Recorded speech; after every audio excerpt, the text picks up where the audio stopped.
Hey guys, hope you're all good. Welcome to today's webinar, which is about habits, forming habits, and to be honest, like how to break bad habits, I guess, as well. So just as a sort of like preface, this is definitely more of a listener than it is like a watcher. I haven't got loads of exciting stuff to show you visually. So if at this point you are sort of more than happy to just put your phone down and listen, you're not going to miss anything that big visually, but I'll obviously give you a little heads up because there is one thing that you might want to have a look at. So okay, so I'm going to go over the nerdy bit first. So this is kind of like the psychological sort of sciencey stuff. So essentially, habits are like shortcuts. They're things that we can do quickly and without thinking because, you know, we've done them so often that they become automatic. You know, it's like, the most common question I get asked is, how do you like motivate yourself to go and train like first thing in the morning? I've trained like first thing in the morning for about 7 years, so it's not, I don't really sort of think about it anymore. That's like a prime example. Another thing, you know, would be like brushing our teeth. You know, we don't really think about it that much other than the times when we think, oh, I can't actually be asked to do it when you're, you know, like going to bed and you're pissed. Like, a habit essentially turns into something that we just do because they just become an automatic sort of, or, you know, so ingrained in your daily routine that, yeah, you don't even question them when you do them. So yeah, one important feature of habits is that they're often triggered by cues in our surroundings. So it could be a time of day, obviously, like, you know, brushing your teeth, before you leave for work and after dinner. An emotion, so, you know, like emotional eating is definitely a habit that we all have. It is mostly triggered by emotion, surprise, surprise. A particular place or a different activity. So, like a particular place, obviously, I don't know, like going downstairs and doing the dishwasher. Obviously, you're in the kitchen. That then opens up your mind to like, right, okay, what are the normal habits I do when I'm in the kitchen? I'll do the dishwasher, I'll make a coffee, I'll go and rummage around in the fridge, like that kind of thing. As I've said here, for example, like getting out of bed in the morning, going to the kitchen, it might trigger you to make coffee. Obviously, with a habit, most of the time it will offer a reward. So, you know, in this case, it's a coffee. I think I can't remember if I used the example, but for instance, like with brushing your teeth, like the reward is having a clean mouth. You're not motivated by the brushing of your teeth. You're motivated by having a clean mouth. But essentially, the main chemical behind habits that gets released is called dopamine. So this obviously makes you happy. It's a happy hormone. It's like a little bit like serotonin. And you get that sort of like little hit of dopamine when you feel like you've completed something. So your body will actively seek out activities that provide you with dopamine. Emotional eating chocolate, that's a massive one. For instance, ticking things off your to-do list. If you like cleaning, getting to like 10 o'clock in the morning and knowing that you've done like loads of work already and you've been productive, that's going to, provide you with dopamine and stuff like that. So, and in some instances, this can become an addiction, i.e., smoking, eating, alcoholism, drug addiction. At some point, like they've given you a dopamine hit, and most of the time that dopamine hit is so great that you then, just chase it forever. And yeah, what I've also mentioned here is like, with things like brushing your teeth, you no longer really notice like the dopamine hit from the activity, not in the same way that you might, from completing a really big, stressful task at work. But you still get that dopamine hit. So your brain will still seek out that activity because it's still releasing dopamine when you complete that activity. But because it's become so ingrained, you don't sort of get that, like, like some people will get a really big high after they've trained, done a training session, and if you've trained for a long time, you still get dopamine, but it's not sort of as intense because it's just ingrained in your routine essentially. But when your brain recognizes a pattern, such as like the connection between obviously an action, i.e. going to the gym, and the satisfaction, feeling like you've achieved someone, it files that information away in a part of your brain called the basal ganglia. Now, this is where we also develop emotions and memories, but it's not where we make conscious and rational decisions, which is why a lot of the time habits are really hard to break, because they're not coming from the rational, conscious part of your brain. They're coming from sort of like your emotional, deeper, almost subconscious part of your brain. So a lot of the time you're barely aware you're doing them until you are met with some sort of like external force that makes you realize that you're doing them. So, for a lot of you that have, signed up for online coaching, snacking is probably a habit you were aware you had, but maybe not until you were consciously trying to control how much you're consuming and what you're consuming that you've realized that actually, how deep rooted that habit is.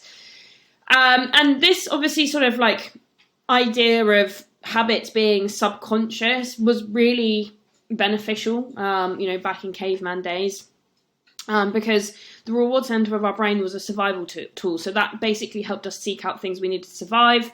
So comfort, warmth, calories, and basically avoiding danger.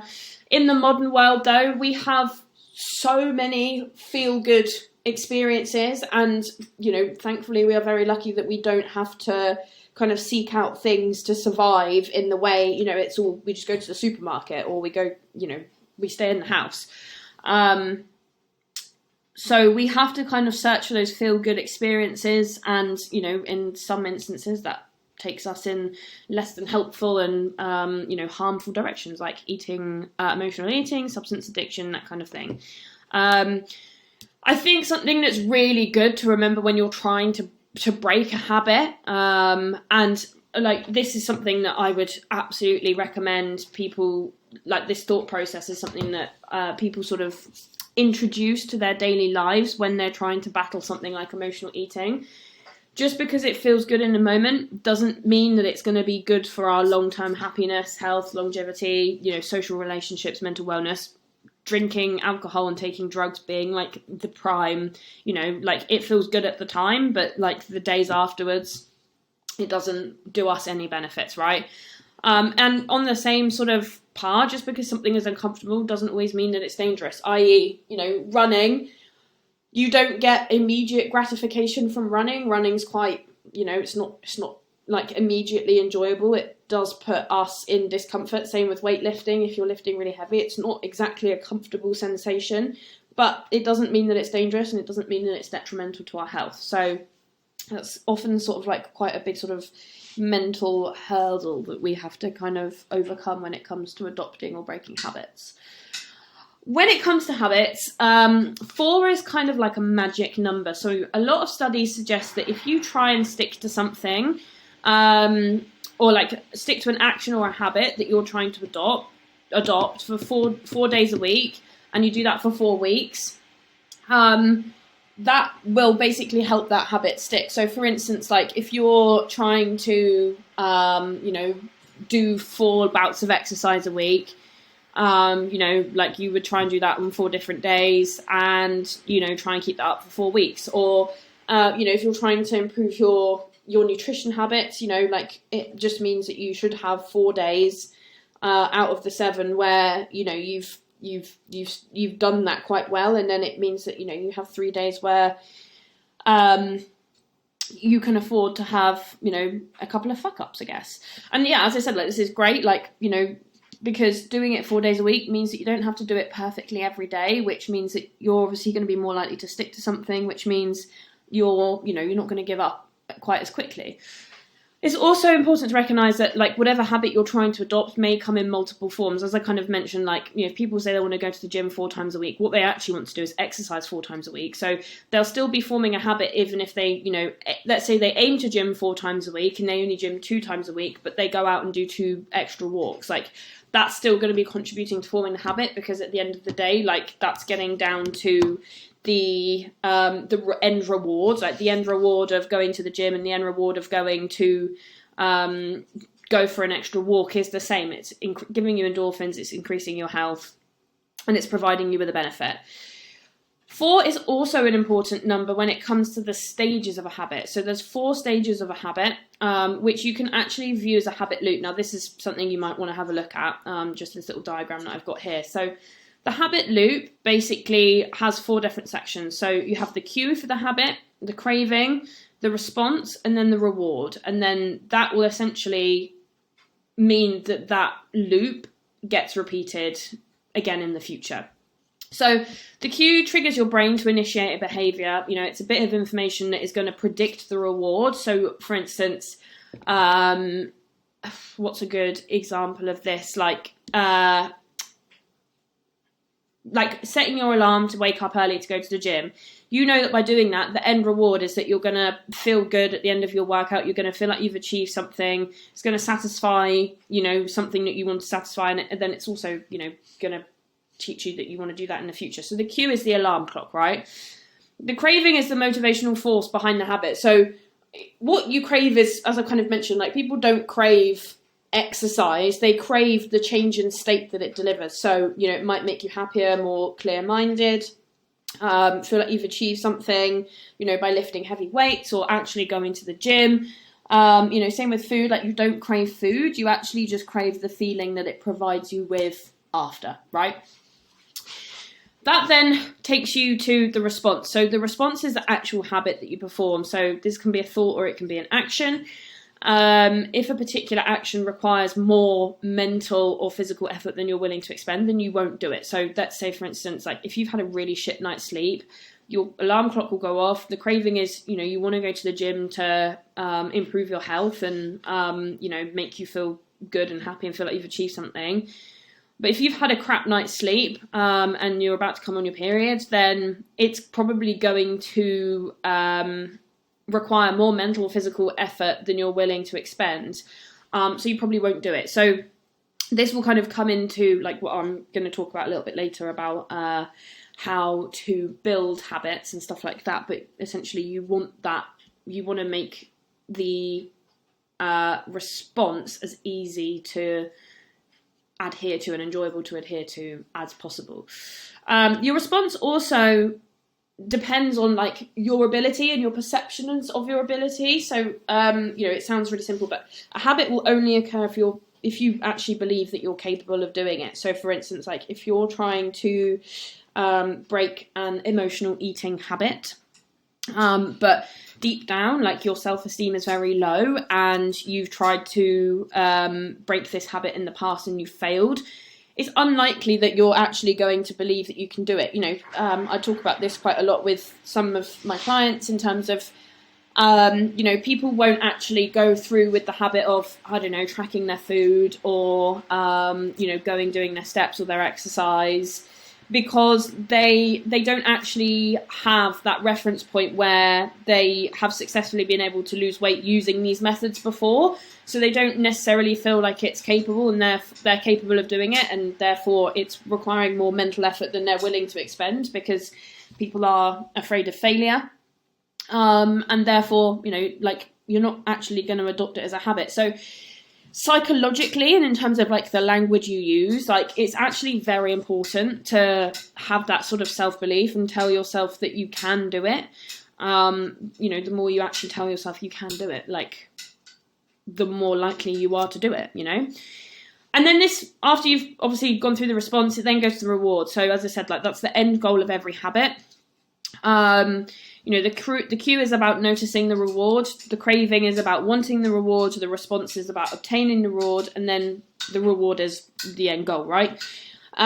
We chase the rewards because they serve 2 purposes. Obviously, they satisfy us, they give us that dopamine hit that we are sort of really, you know, seeking out as human beings, but they also teach us what actions are worth remembering in the future. So let's say, for instance, again, if we go back to the sort of self-belief and not losing weight, because you've probably tried some sort of habit before and it's not been successful at losing, you know, it's not giving you the success of losing weight, your brain has then told you that that's not, it's not going to work in the future, so there's no point in maintaining that habit.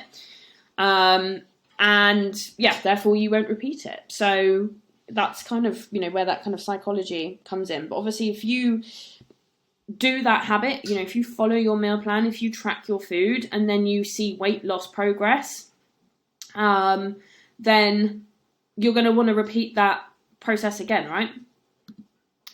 So when it comes to creating new habits, there's a couple of things that, you want to do to make it basically as easy as possible. So, let's say, for instance, like you really struggle to remember to, weigh out your food, when you're trying to be in a calorie deficit and control how many calories you're eating, and you need to weigh it because you can't, you're not very good at doing mindful eating, and you can't judge portion sizes sensibly. So, you're trying to get in the habit of weighing your food before you eat it. Make the cue obvious, i.e. leave the food scales on the kitchen worktop in full view. So as soon as you see those scales, you're going to be like, oh, right, okay, I know I need to use those to get my end reward, basically, which is, essentially the weight loss side of things. You then want to make the craving attractive. Now, this is quite easy. If you're trying to lose weight, the craving is that you want to remain in a calorie deficit so you can make weight loss progress, right? That's the craving. That's what the craving is, the weight loss progress. And that you need to be in a calorie deficit in order to do that. And that in order to, be in a calorie deficit, you need to, actively monitor how much food you're consuming.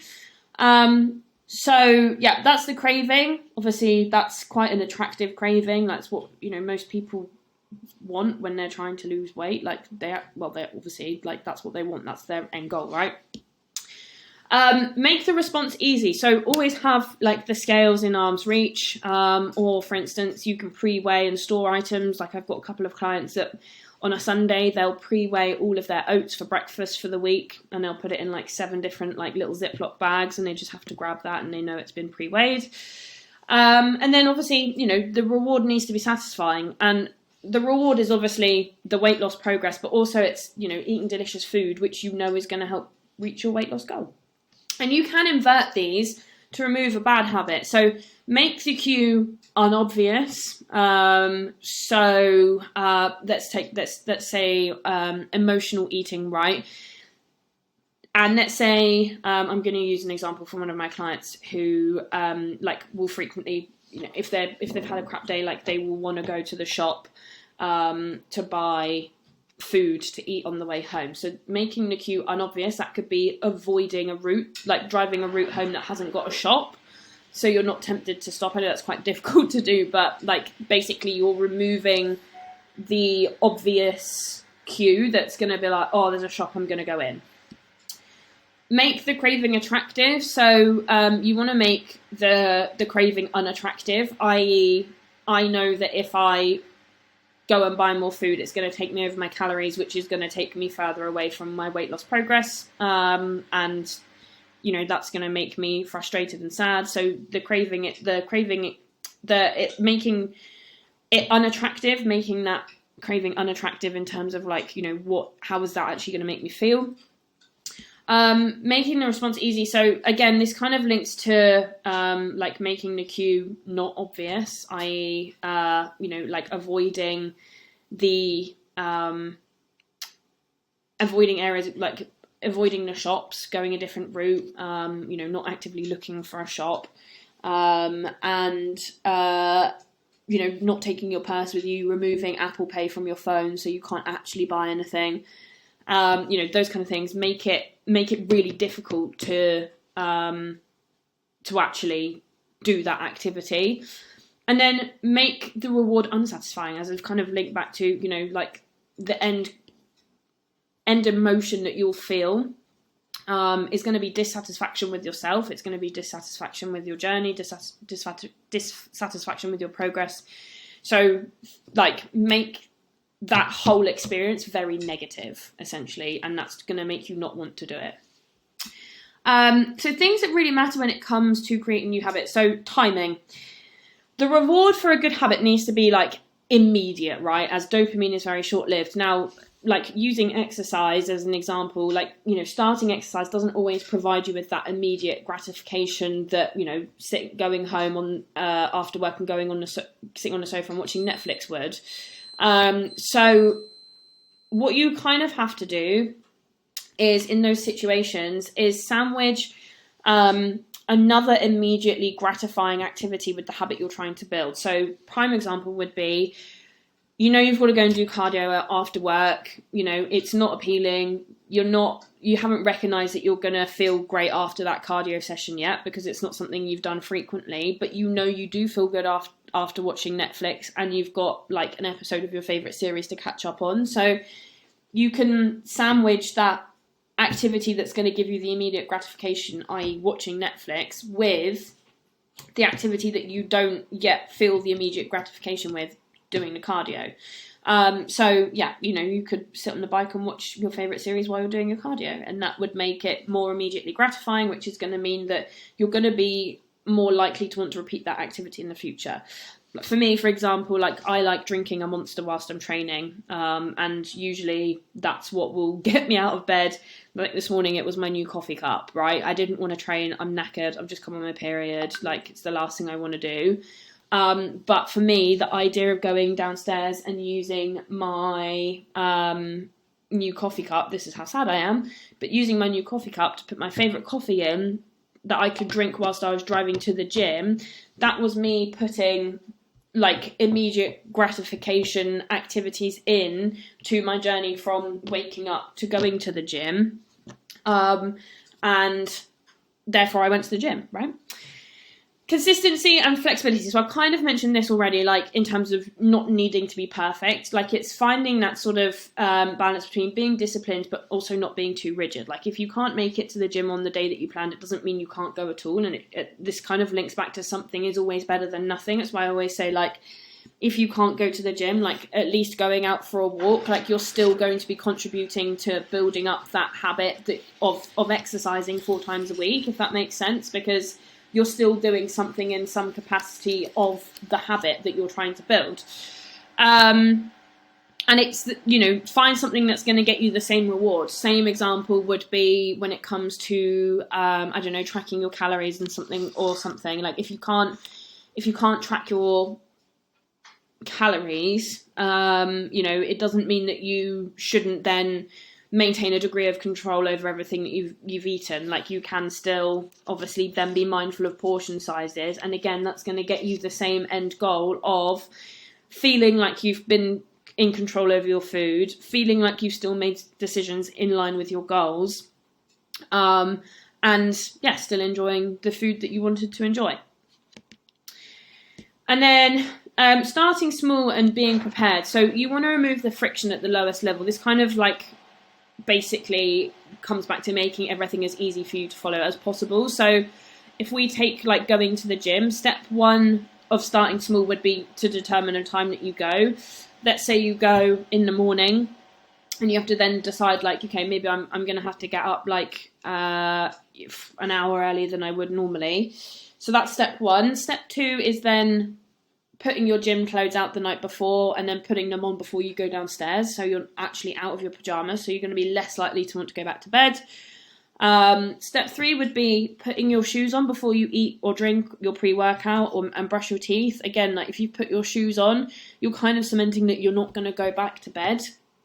And then obviously you would then go. So it's kind of putting these little activities in place, in small steps in place that are actually going to guarantee that you still go and are going to prevent you from reverting to what it is that you're battling with yourself that you want to do. And then in terms of removing bad habits, it's not a case of going cold turkey and just cutting it out of your life, because you'll have a habit sized hole there that will need to be filled with something. So what you want to do is replace it with something else that's going to give you immediate gratification but isn't going to be detrimental to your health in some way. So taking emotional eating as an example, instead of having food when you're feeling stressed or sad or anxious or upset, phone a loved one. That's going to give you immediate gratification, and it's going to be way more productive for your health than obviously eating food is. And it's as simple as that. So it's not a case of I need to cut this out. It's a case of I need to replace this with something better. So yeah, and in terms of letting habits slide and stuff like that, people kind of assume you either have a habit or you don't, but it's more like a continuum, more like a spectrum, right? You're either committing to that habit 100% or 50% or nothing, right? But once you've formed a habit, it is possible to, backslide. And I, myself will notice sometimes like the habits that I normally have around food and like mindful eating and, not just like eating on a whim, that kind of thing. I will notice them start to slip. So I will then, put something into place, like one of these small steps into place, like tracking on MyFitnessPal, to get me back into that habit. But the thing is, like, once you've formed a habit, it's always a lot easier to rebuild that habit rather than to create one from scratch. Like, you never lose it. Like, it will still, if you've been out of the habit of going to the gym really consistently or meal prepping, or if you're out of habit of anything, like, it's always much easier to build that habit back up than it would have been to actually create that habit in the first place. And it's kind of like muscle memory. It's like habit memory, essentially. So yeah, it will still be there. So yeah, so that's creating habits. I hope you guys have found that helpful. Let me know, and I will see you next time.